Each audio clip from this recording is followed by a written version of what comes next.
अस्सलाम वालेकुम नाज़रीन, जहांज़ेब अब्बासी एक नए यूट्यूब प्रोग्राम के साथ हाज़िर है। सुप्रीम कोर्ट ऑफ पाकिस्तान में तमाम तैयारियां मुकम्मल कर ली गई हैं लाइव स्ट्रीमिंग दिखाने के लिए। जी हाँ, प्रैक्टिस एंड प्रोसीजर केस की लाइव बराह रास्त नशरियात के लिए PTV की टीम इस वक्त मौजूद है। कमरा अदालत नंबर 1 में कैमरे नस्ब कर दिए गए हैं। आजमाइशी जो प्रोसेस है, मशक है, वो जारी है। कल प्रैक्टिस एंड प्रोसीजर केस, इंतहाई अहम केस, उसके ऊपर लाइव स्ट्रीमिंग 9:30 बजे उस केस का आगाज़ होने जा रहा है।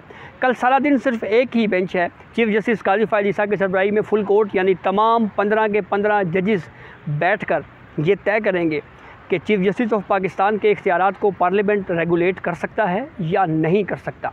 इस मामले के ऊपर जुडिशरी के अंदर 2 व्यूज़ पाए जाते हैं। जो माजी के चीफ जस्टिस साहिबान थे, उनका तो व्यू था कि master of the roster chief justice of Pakistan ही है और पार्लियामेंट को इस तरह की कानून साजी का कोई इख्तियार नहीं। जबकि जो मौजूदा चीफ जस्टिस काजी फ़ायद ईसा हैं, वो इस बात को तस्लीम कर रहे हैं कि मेरे इख्तियारात मैं रेगुलेट करने के लिए तैयार हूँ, लेकिन तमाम जजेस मिल बैठ के फ़ैसला करेंगे।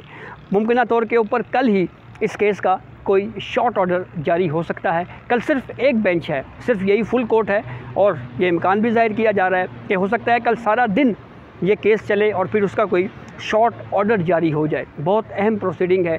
चीफ जस्टिस ऑफ पाकिस्तान के इख्तियारात को रेगुलेट करने के मामले के ऊपर PDM की हुकूमत ने एक कानून बनाया जिसको प्रैक्टिस एंड प्रोसीजर एक्ट 2023 का नाम दिया गया।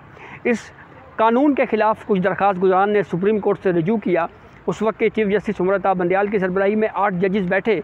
कानून अभी बना नहीं था, वक्त से पहले ही उस लॉ को सस्पेंड कर दिया गया और फिर उस केस को दबा दिया गया। चीफ जस्टिस काजी फ़ायद ईसा जैसे ही आए, सबसे पहले उन्होंने इस केस को टेकअप किया और उस केस को टेकअप करने से पहले फुल कोर्ट मीटिंग बुलाई गई। ये भी एक यूनिक प्रेसिडेंट चीफ जस्टिस काजी फ़ायद ईसा ने कायम किया। इससे पहले फुल कोर्ट मीटिंग नहीं हो रही थी और उस फुल कोर्ट मीटिंग से मंजूरी ली गई कि इस प्रोसीडिंग की बराह रास्त नशरियात होंगी और फिर फ़ैसला हुआ और पहली प्रोसीडिंग हमने देखी, बराह रास्त नशर किया गया। इसको अवामी सतह के ऊपर सराहा भी गया। कुछ जगहों से बाज़ पब्लिक ओपिनियन ये भी आया कि हमारे जजेस सवालात बहुत करते हैं। फिर उसके बाद जो वकला की कारकर्दगी थी वो भी आम आवाम ने देख ली, आम आदमी ने देख ली कि हमारे वकील किस तरह से इस केस को आर्ग्यू करते हैं। कल का दिन इंतहाई अहम है, जैसे मैंने आपको बताया कि शॉर्ट ऑर्डर आ सकता है। दूसरा अहम मौजू है हमारा फैज़ाबाद धरना नज़रसानी केस। इस केस का जो तहरीरी हुक्मनामा है वो जारी कर दिया गया है। तहरीरी हुक्मनामे में चीफ जस्टिस काजी फ़ायद ईसा ने जो ऑर्डर लिखा है, इसमें बुनियादी 4 सवालात उठाए गए हैं।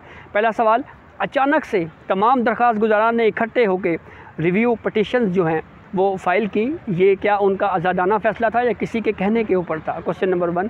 क्वेश्चन नंबर 2 ये है कि ये रिव्यू पटिशन्स जो है ये इतना डिले, इतनी ताख़ीर से क्यों जो है वो अब फिक्स हुई, इससे पहले क्यों नहीं हो सकी ये रिव्यू पटिशन, इसकी क्या वजूहात हो सकती हैं?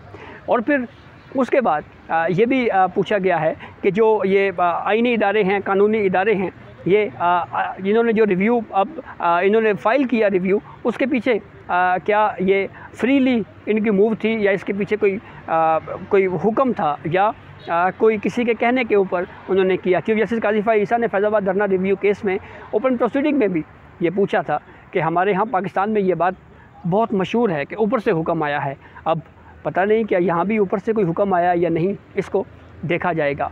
और फिर उसके बाद इस ऑर्डर में, फैज़ाबाद धरना के ऑर्डर में सुप्रीम कोर्ट ने ये कहा है कि हमें जो है वो कोई भी ऐसा दरख्वास्त गुजार या फ़रीक वो चाहे तो वो बयान हल्फी की सूरत में अपना मौक़िफ़ जो है वो पेश कर सकता है। अब ये ऑर्डर का ये हिस्सा डायरेक्टली लिंक करता है साबिक़ चेयरमैन पैमरा अफसार आलम साहब से। उन्होंने हमारे कुछ सीनियर कोर्ट रिपोर्टर्स को इंटरव्यू दिए और कहे कि मुझे तो सुप्रीम कोर्ट ने सुना ही नहीं, और अगर मुझे सुना जाता तो मैं हक़ाइक़ कोर्ट के सामने रखता। कोर्ट ने उनको एक मौका फ़राहम कर दिया है, वो आएँ और आके अगर उनके पास कोई हक़ाइक़ हैं तो वो एफिडेविट जमा करवा के अपने जो फैक्ट्स हैं वो कोर्ट के सामने रख सकते हैं। फिर एक अहम मामला ये है कि ये रिव्यू जो है ये इतने तवील वक्त तक, 4 साल तक क्यों फ़िक्स नहीं हो सका? ये बहुत अहम सवाल है। क्यों फ़िक्स नहीं हो सका? 2019 में जब ये फैज़ाबाद धरना का फ़ैसला आया, उस दौरान उससे लेकर अब तक हमारे 3 चीफ जस्टिस साहिबान जो है वो अपनी मुद्दत मुलाज़मत मुकम्मल करके रिटायर हो गए। साबिक़ चीफ जस्टिस गुलजार अहमद, साबिक़ चीफ जस्टिस आसिफ सईद खोसा, साबिक़ चीफ जस्टिस उमर अता बंदयाल और फिर चीफ जस्टिस काजी फ़ायद ईसा ने आते ही इस केस पर जो है वो फुल कोर्ट इस केस पर बेंच जो है वो तश्कील दे दिया, रिव्यू बेंच जो है वो अब इस केस की समाअत कर रहा है।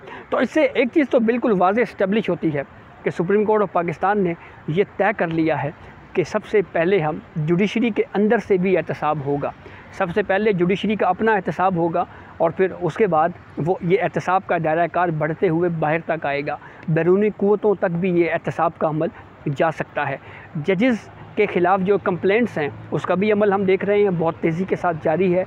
एक अहम ज़िम्मेदारी जस्टिस सरदार तारिक मसूद साहब जो कि सीनियर जज हैं सुप्रीम कोर्ट ऑफ पाकिस्तान के, उनको दी गई थी और उनको कहा गया था कि जो 10 के करीब कंप्लेंट्स जस्टिस मुजाहिद अली अकबर नकवी के ख़िलाफ़ आई हैं, इन कंप्लेंट्स का जायज़ा लें और देखें कि क्या इसमें कोई इस तरह का मटेरियल है जिसकी बुनियाद के ऊपर सुप्रीम जुडिशल काउंसिल को प्रोसीडिंग आगे बढ़ानी चाहिए। तो इसके ऊपर जस्टिस सरदार तारिक मसूद ने अपना ओपिनियन दे दिया है।